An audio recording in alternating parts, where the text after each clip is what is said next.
fuqarosi ajoyib ijodkorimizni O'zbekiston rahbarini O'zbekiston haqidagi kitobini keng miqyosdagi taqdimotidan keyin mana bevosita Tojikistonda bugun bu kitobni taqdimoti, men o'ylaymanki, ikki mamlakat xalqlarining ham ichki bir mana shu katta bir ehtiyoji, yaqinlikka bo'lgan munosabatlarimizni yanada o'zlashtirish, kuchaytirishga bo'lgan bir ehtiyojdan kelib chiqyapmiz. Biz hammalaringizga yana bir bor muallif nomidan, o'zimiz nomimizdan katta rahmat deymiz.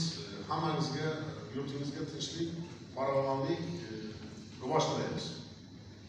Following the book launch that's recently by editors of Pakistan and this the British presentation, of course, this close our nations, of course, we will close relationships, develop, and we wish every participants best regards, and of course for Pakistan, peace, prosperity, and development.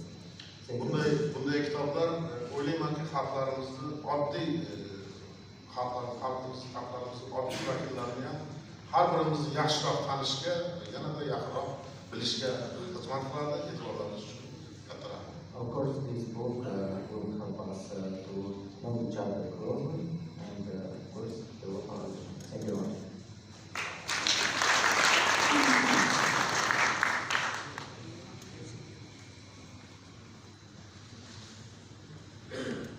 Thank you, Excellency, for your remarks, and thanks to the translator